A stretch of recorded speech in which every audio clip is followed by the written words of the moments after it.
everyone, this is lecture 50 of the course on principles of behavioral economics. We are discussing intertemporal choice models, and we have nearly finished discussing the major works done in the field of intertemporal choice models by the neoclassicals as well as the behavioral economics. Of course, given the scope of the course, we cannot detail on each one of them much. Nevertheless, the basic ideas have been presented.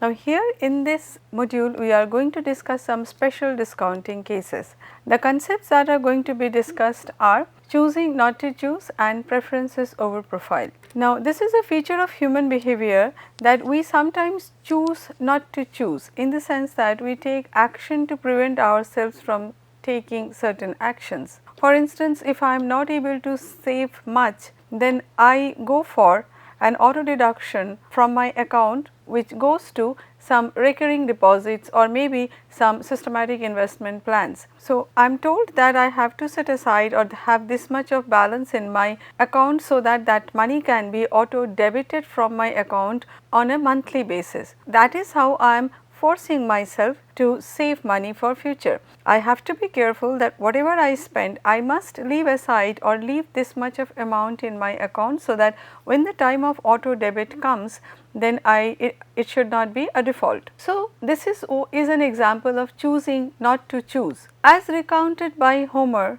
Ulysses famously allowed himself to be tied to the mast of his ship so that he could listen to the sweet but seductive song of the sirens without risking doing anything stupid. So, again another example of choosing not to choose. Most of us are willing to pay a premium to buy snacks in small packages, soft drinks from overpriced vending machines and beer in small quantities. Though we know that we could save money by buying in bulk, we fear that doing so would lead to overindulgence, leaving us overfed, drunk and no better off financially. In a well-known study about procrastination and pre-commitment, executive education students were allowed to set their own deadlines for 3 required papers. At the beginning of the term, almost 3/4, that is 73%, set deadlines that fell before the last week of class, even though they knew missed deadlines would lead to lower grades.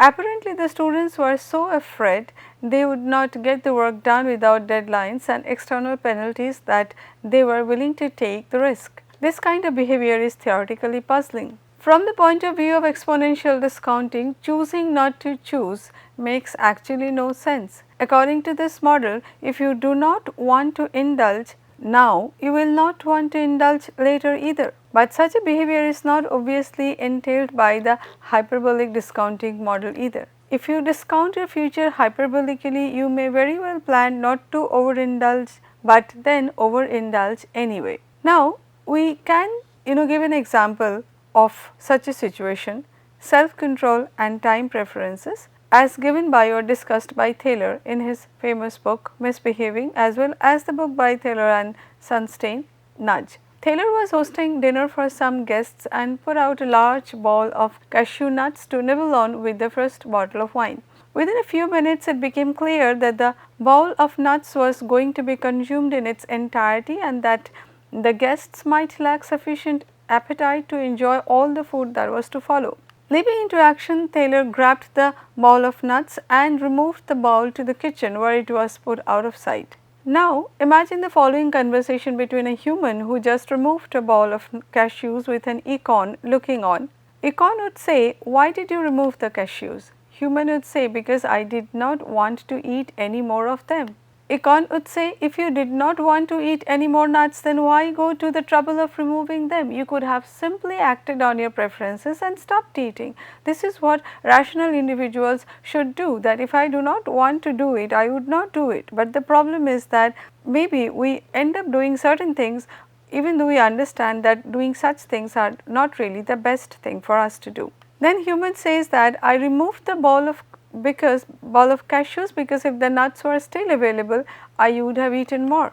And then Econ says, in that case you prefer to eat more cashews, so removing them was stupid. So basically, if the bowl of cashews is in front of you and you are eating from it, then rational decision maker would think that eating is preferred. that is the choice, that is what makes you better off, then why should you remove it? So, basically whatever you are doing, as the theory of revealed preference say, that this is basically the reflection of your preferences. Your choice is reflection of your preference, and that must be giving you the maximum possible utility, and that is why you are supposed to do it. So, if you do not want to do it, do not eat, and no need to remove the bowl. If you want to eat, then why remove the bowl? So, these are basically the differences in the thought processes as probably exemplified or explained through discounted utility model. Now, however, in reality Taylor's guests were happy and they thanked him. In economics, a basic principle is that you can never be made worse off by having more options, because you can always turn them down. So, having the bowl of cashews was an additional option. Removing it cannot make you better off. Before Taylor removed the nuts, the group had the choice of whether to eat the nuts or not. Now they did not. So, of course, they are worse off.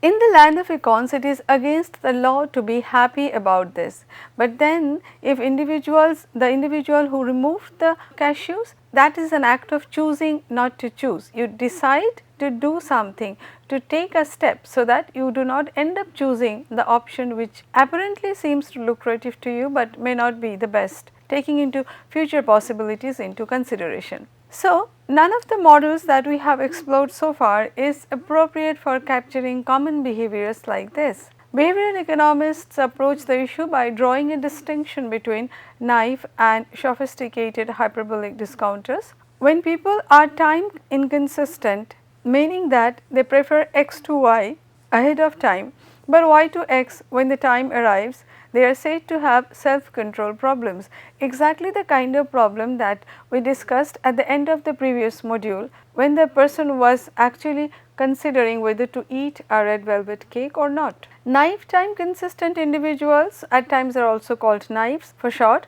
are unaware of their self-control problems. Naives make their choices based on the inaccurate assumption that their future preferences will be identical to their current preferences. So, exactly in the example of the bowl of cashew nuts, the individuals, those who were consuming the cashews, were naive time inconsistent individuals. Now they are enjoying it, not having any control over it.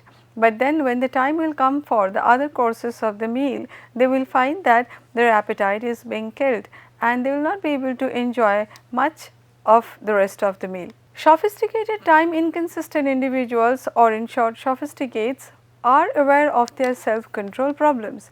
Sophisticates make their choices based on accurate predictions of their future behavior, and accordingly they might not do such things as the naives would do. Now, an example might help. It is October and you want to save for presents for the upcoming holiday season. You know that saving in October and November allows you to get some really nice presents for your loved ones in December. Saving is not a fun, but your utility stream from saving is 3,327. That is, when you save in October, you get a utility of 3. When you save again in November, you get a utility of 3, but when in December you are able to buy nice presents for your relatives, then you get a very high utility of 27. That is, when you spend in December, that utility is very high. So, this utility streams 3,327 ends on a high note when friends and family open their presents and love you again. You can also save in October, splurge in November, and still end up with decent presents in December for a utilities stream of 3, 9 and 15. So, here you are saving in October, but you fail to save in November. So, there the utility is 9, and what you can buy in December is somewhat good, but not the best. So, that is why the utility is 15. Finally, the third option is that you can spend and spend. So, you are not saving either in October or in November, your utility are 6, 6, and when you buy something in December, you are not actually left with much money. So, the presents are not really that good. So, your utility is just 9 from that expenditure. Let us first assume that you are an exponential discounter with delta equals to 1. That is a simplistic assumption made just to ease the calculations. The options that you have are, first of all, this is in October. save and of course in December you spend. So, your total utility is 3 plus 3 plus 27. See, if we had some other value of delta, say delta equals to half, then we would be having 3 plus half into half into 3 plus half square into 3, right, into 27. So, this is how you would have calculated. We are not actually much bothered about these calculations, and that is why delta equals to 1 is assumed. Now, the second option is that you save in October, spend in November and buy gifts in December. So, 3 plus 9 plus 15 equals to 27. And the third option is you spend in October, spend in November and buy not a great gift in December. So, 6 plus 9 equals to 21. As you can see that 33 is the largest utility. So, you choose to save in October as well as November. Let us now consider the possibility that you are a quasi hyperbolic discounter with again delta equals to 1, but now I have another discount factor which is beta, and let us set it equals to 1 by 3. So, in October again your options are you save October, November, then buy. So, 3 plus 1 by 3 multiplied by 1 upon 3 multiplied by 3 plus 1 upon 3 multiplied by 27, delta equals to 1. So, we do not need to consider delta, then delta square and so on. So, that is why 3 plus 27 multiplied by 1 upon 3, that makes it a total of 13. Alternative, you save and spend, you have a utility of 11. The third alternative, you spend in both months, the utility is 11. Again 13 is greater than 11. So, you choose to save. So far so good. The problem is that having saved in October, you may be tempted to splurge in November. So, what happens when November comes? You can continue to save in November and enjoy the expected 327 utility stream, or you can spend, in which case you get 915. What happens when November arrives? The exponential discounter, being time consistent, would of course continue to save. We can calculate that in November when you save, your utility is 3 plus 27 equals to 30, and you spend in November, your utilities are 9 plus 15 equals to 24, 30 being greater than 24, of course you save. A hyperbolic discounter however would spend, because in November when he saves then and spends in December, his utility is 3 plus 1 by 3 into 27, which is 12, and if he spends in November, then 9 plus 1 by 3 into 15, that gives us 14. So, 14 greater than 12 makes him splurge in November. He is time inconsistent. That is, come November, there is no way the hyperbolic discounter would stay on the save path charted in October. An unsophisticated or naive hyperbolic discounter is unable to anticipate his future behavior. Thus, he will get on the wagon in October, choose save, but fall off it and splurge in November in spite of the very best intentions. Therefore, he will end up with save-spend combination. A sophisticated hyperbolic discounter is able to anticipate her behavior and knows in October that save is not going to happen. So, he will do something in order to ensure that he must not splurge in November. So, this is like choosing not to choose. Having eliminated save from her menu, the sophisticate might as well spend since she is indifferent between the remaining two options. This is bad news not only for the hyperbolic discounter, but also for purveyors of expensive goods. If customers are unable to save for the fancy stuff, nobody will be able to sell it. So, it is also in the interest of the marketers to ensure that customers save enough to buy fancy expensive gifts in December. Department stores and other sellers therefore have every incentive to offer a layaway plan. For a small administrative fee of say 1 payable in October, stores will hold on to consumers' savings in November so as to make spending them then impossible. The fact that department stores offer a layaway plan does not eliminate any of the other options available in October. It merely adds one with a utility stream of say 2, 3, 27. Now, you are paying a small amount in October, so that is why your utility is now 2 in October, 3 you are not spending in November, so it is still 3, and you are spending in December, so 27. So, this is a fourth option that is coming into the picture. no exponential discounter would choose layaway, since in October a layaway would give him 32. Now you remember it was 33 when he had this save option. So, this is actually inferior to his original idea, and he is anyway going to stick to his idea. So, it is not needed by him, he does not go for it. He sticks to his save and then spend path. For our hyperbolic discounter, the discounted utility would be from layaway 2 multiplied by 1 plus 1 upon 3 into 3 plus 27, and this is 12, which is less than his save idea, and as a result of which the unsophisticated hyperbolic discounter who evaluates the options available in October without consideration of whether he can stick to the plan in November will note that save looks better than layaway and choose save in October, fall off the wagon in November and end up with save spend idea or path.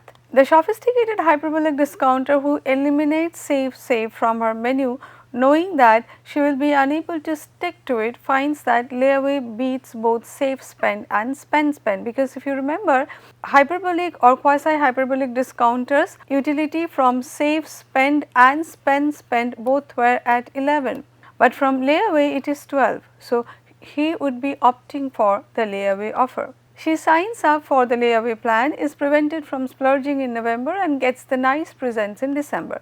Notice that the introduction of layaway, although inferior to save in terms of utilities, actually helps the sophisticated hyperbolic discounter to do better than she would have done otherwise. The next thing that we talk about is preferences over profiles. The model of hyperbolic discounting, especially when augmented with a story about knives and sophisticates, can capture a number of phenomena that are simply inconsistent with the model of exponential discounting. Yet, there are many conditions under which both exponential and hyperbolic discounting fail to accurately capture people's actual behavior. The following exercise makes this clear. So, now we are going to give an example where we would show that the outcome from both kind of discounting mechanism, exponential as well as quasi hyperbolic, would result in the same outcome. So, this is what we call preferences over profiles, in the sense that some people have certain strong preferences for certain profiles. So,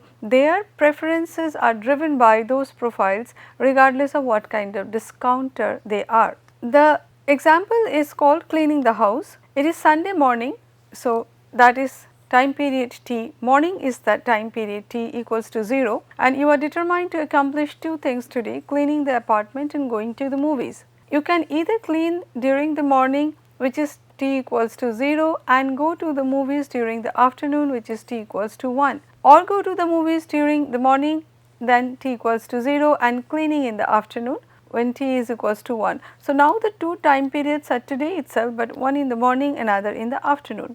You hate cleaning, it only gives you a utility of 2. You love the movies, it gives you as much as 12. Assume that you discount the future exponentially with delta equals to half. From the point of view of t equals to 0, what is the utility of cleaning first and going to the movies later? So, if you clean first, your utility is 2 and you are going to the movie later. So, delta multiplied by 12, there is only 2 periods, current no discount, afternoon there is 1 discount. So, 2 plus half multiplied by 12 gives you 8. What is the utility of going to the movies first and cleaning later? So, you first go to the movie and then clean, the total utility is 13, you decide to go for the movie first. Next, assume that you discount the future quasi hyperbolically, therefore, your values are beta equals to 1 upon 3 and delta equals to again half. From the point of view of t equals to 0, what is the utility of cleaning first and going to the movies later?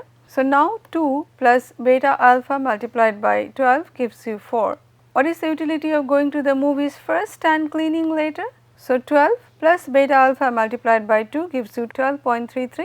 So, again 12.33 being much greater than 4, you decide to go to the movie first. What this exercise suggests is that whether you discount the future exponentially or hyperbolically, you will always schedule the pleasant experience first and the unpleasant one later. This is what is preferences over profiles. This implication contrasts sharply with people's observed behavior. Personal experience suggests that when choosing between sequence of events, people will make a point of scheduling the unpleasant experience first and the pleasant one later. We must try to make the latter part of the journey better than the first, so long as we are en route, as the ancient Greek philosopher Epicurus said.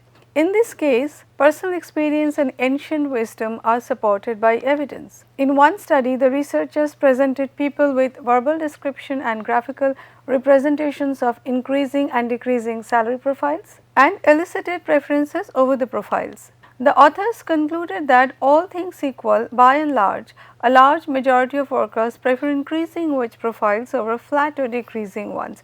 This is something we had mentioned in the previous modules as well. People often save the best for the last. Perhaps they want to end on a high note, hope to get the unpleasant experience over with, or rely on the prospect of a pleasant experience to motivate themselves to take care of the unpleasant one. Such a preference for increasing utility profiles could in principle be captured by relaxing the assumption that delta is less than 1.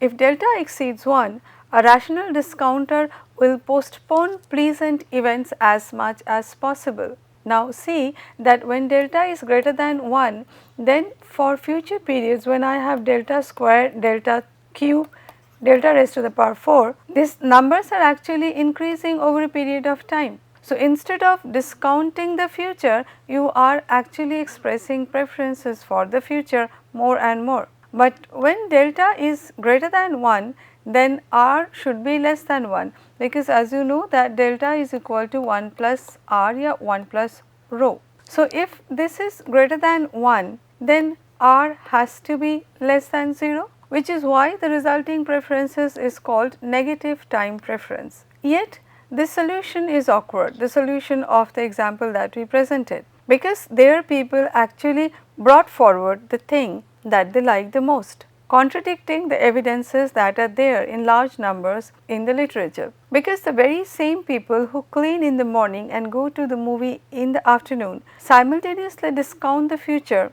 with delta less than 1 and R greater than 0, that is they exhibit positive time preference in other context. So, in some context they exhibit negative time preference, in some context they exhibit positive time preference. In addition, there is evidence that people also exhibit preferences for spread. That is, people sometimes like to distribute multiple desirable events over time. While some children eat all their Halloween candies in one sitting, others prefer to distribute the eating evenly over days or weeks. This kind of preference cannot be accounted for by either positive or negative time preference, at least on its own.